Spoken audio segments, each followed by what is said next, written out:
Waalaikumsalam warahmatullahi wabarakatuh. Apa kabar semuanya? Baik. Alhamdulillah ya, kita masih diberi kesempatan untuk bisa melaksanakan kajian pada pagi hari ini. Mungkin pagi hari ini saya di sini sebagai pembicara, lebihnya saya ingin belajar dan ingin menyampaikan sesuatu hal yang memang pernah saya dapatkan. Mungkin lebih kepada berbagi kepada teman-teman yang ada di sini. Nah, mungkin langsung saja ya. Sebelum saya memulai, kita nih sering ya mendengar kata sukses. Dan di balik kata sukses itu ada yang namanya gagal. Sebenarnya tidak ada kata gagal, yang ada kita belum mencapai kesuksesan. Nah, sebelum saya membahas lebih jauh lagi, apa sih kata sukses itu? Ada yang tahu nggak?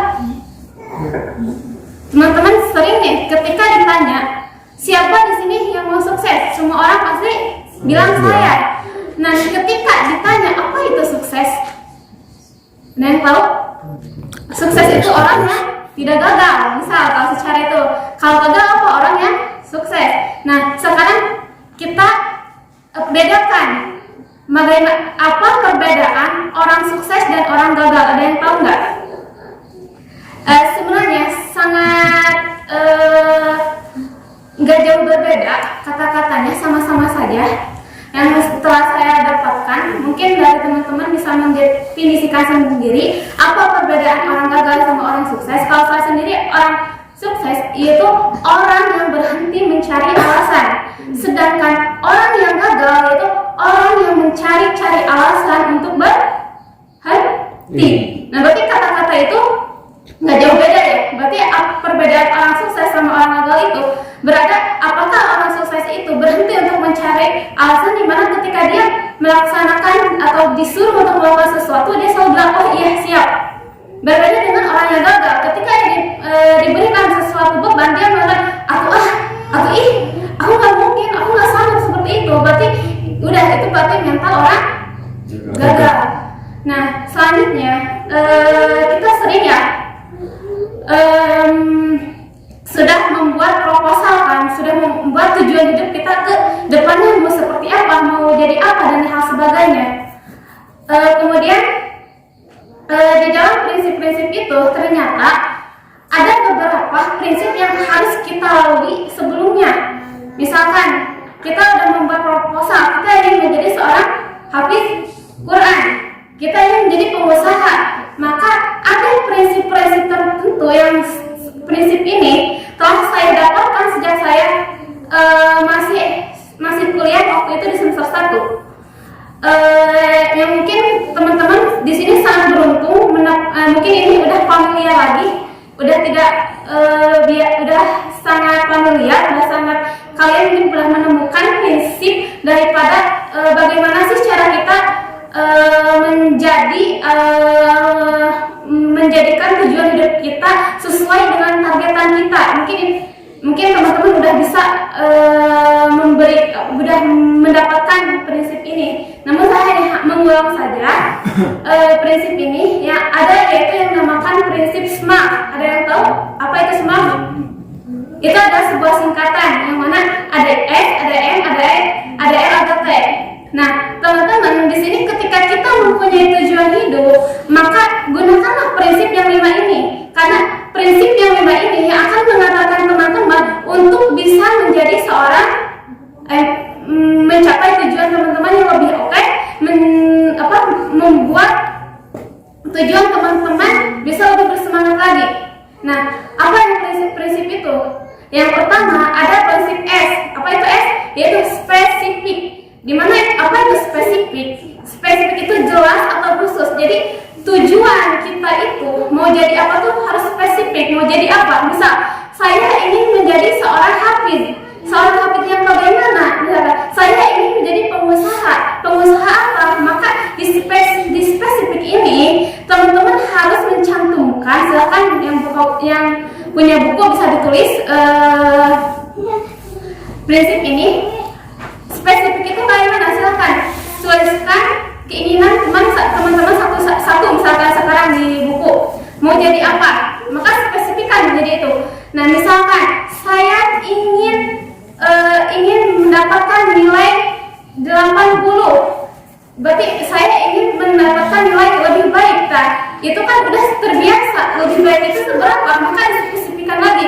Saya ingin mendapatkan nilai misalkan 80. Nah, itu adalah prinsip dari spesifik. Jadi ketika kalian mempunyai cita-cita, mempunyai keinginan, mempunyai tujuan untuk menjadi seorang pengusaha, maka tuliskan pengusaha apa? Apakah itu pengusaha hotel, apa itu pengusaha kerudung atau lain sebagainya, silakan. Terus kemudian yang kedua, ada yang prinsip kedua, ada S, ada M, yaitu measurable. Apa itu measurable? Measurable itu adalah terukur. Jadi gini ya, terukur itu jelas. Maksudnya ketika teman-teman ingin mendapat nilai 80, kenapa ingin mendapat nilai 80? Berarti karena sebelumnya saya setelah mendapatkan nilai 70, berarti nggak ada salahnya dong semester ini saya mendapat nilai 80 dan saya pasti bisa mendapat nilai 80. Seperti ini, kalian ada seorang hafiz dan hafizah Al-Quran. Ketika kalian ingin menjadi hafiz 30 juz, maka kalian harus punya evaluasi. Oh iya, saya kemarin udah menyelesaikan hafalan saya 20 juz dalam waktu misalkan 2 bulan. Maka nggak ada salahnya dong ketika hari ini saya berkeinginan untuk menambah hafalan saya jadi 30 juz, karena saya sudah mempunyai evaluasi bahwa kemarin saya udah sanggup punya targetan segitu, maka saya bisa dong mencapai targetan lebih tinggi lagi. Misalkan kita kan dituntut setiap harinya untuk menghafal Al-Quran minimal 5 baris. Ketika setiap hari 1 minggu kita bisa mencapai target 5 baris untuk menghafal, maka nggak ada salahnya minggu kedua kita menambah targetan hafalan kita jadi 5 baris. Bisa jadi 6 baris, bisa jadi 10 baris, atau bisa jadi itu 1 Al-Quran satu harinya. Jadi kalian itu harus ada peningkatan, harus ada pengembangan, di mana teman-teman ketika teman-teman hari ini bisa menjadi seorang pendengar, mungkin saja 2 tahun yang akan datang atau 5 tahun yang akan datang teman-teman bisa di sini atau bisa menjadi pembicara. Mungkin saya juga bisa seperti ini karena saya dulu selalu mempunyai targetan bahwa saya harus seperti mereka. Ketika saya menjadi seorang pendengar dulu, saya selalu berpikiran bahwa suatu saat nanti di depan yang berbicara yaitu harus saya, dan saya yang akan memberikan motivasi ini kepada mereka, kepada orang-orang yang baru. Yang mungkin itu adalah suatu doa atau suatu pemikiran yang menjadi sebuah kenyataan buat saya. Nah, itu adalah prinsip yang kedua, itu apa? Measurable atau disebut dengan terukur. Nah, yang prinsip yang ketiga ada yang namanya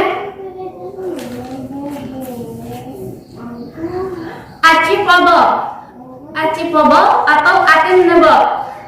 Nah, di sini artinya itu dapat dicapai. Jadi keinginan kita, tujuan kita, targetan kita itu yang dapat dicapai, yang memungkinkan kita untuk bisa meraihnya. Nah, kan tadi kita sudah punya keinginan, punya tujuan untuk menjadi seorang hafiz Quran 30 juz. Ya, dengan targetan-targetan yang telah ditentukan. Nah, mungkin nggak sih kita bisa menjadi hafiz 30 juz? Mungkin nggak? Mungkin. Kenapa? Karena kita melalui prosesnya, yaitu dengan menghafal setiap harinya misalkan 1 juz. Nah, terus yang ketiga, yang keempat, prinsip yang keempat ada yang namanya realistik. Apa itu realistik? Itu adalah bahwa tujuan yang kita ingin dicapai yaitu masuk akal. Misalkan kita kan misalkan seorang hafiz Quran tapi ingin yang tidak diinginkan oleh nalar kita, tetapi yang selain terukur juga dapat masuk akal. yang terakhir yaitu time limit atau ada jangka waktunya. Maka kalian ketika kalian mempunyai mimpi, ketika kalian mempunyai tujuan, maka ada yang namanya jangka waktu. Misal saya ingin menamatkan hafalan saya 30 juz dalam waktu 1 tahun. Nah, itu harus kalian tuliskan dalam 1 tahun ini. Berarti saya harus hafal 30 juz dengan cara yang bagaimana? Maka di sini kalian harus bisa mencapai target itu. Misalkan hari tahun ini saya kelas 12, misalkan kelas 12 SMA. Berarti saya tahun ini akan lulus pada Juli, misalkan lulus pada Juli. Setelah Juli ada Agustus, ada penerimaan mahasiswa baru. Saya harus kuliah di mana, terserah kalian mau kuliah di mana, jurusan apa, tahun berapa masuknya dan lain sebagainya. Itu harus kalian pikirkan dari sekarang. Mumpung teman-teman di sini masih muda, masih tahap belajar, maka tentukan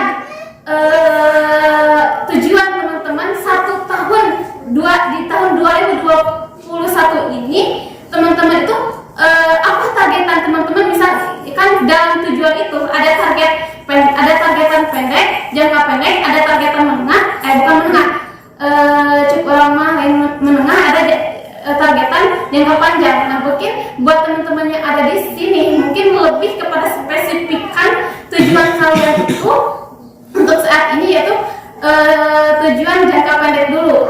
Maka lihat dari evaluasi kita di tahun kemarin, apakah kita udah benar belum ya untuk menghafalnya, udah bertambah belum ya hafalannya. Maka tugas kalian hari ini adalah memperbaiki apa yang menjadi kesalahan teman-teman pada tahun kemarin. Mungkin yang di sininya udah 1 tahun, di sininya udah 2 tahun. Maka teman-teman silakan evaluasi yang menjadi evaluasi dari tahun kemarin. Kenapa ya saya susah banget untuk menghafal? Kenapa ya saya nggak bisa nyampe target 5 baris, atau saya nggak bisa nyampe target 6 baris? Maka teman-teman silakan evaluasi. Oh, berarti saya kurang keras dalam menghafalnya. Oh, berarti saya harus menambah jam untuk menghafalnya. Maka itu adalah kalian cari solusinya, bukan cari alasannya.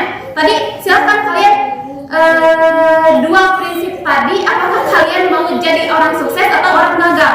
Nah, pilihannya silakan. Ketika saya kan sering mungkin dari teman-teman, apalagi laki-laki dan perempuan, kenapa bisa target, kenapa segini, kenapa nggak ditambah, kemarin kan baru 5 baris, kenapa sekarang nggak nambah? Pernah kan ada ditanya seperti itu sama saya?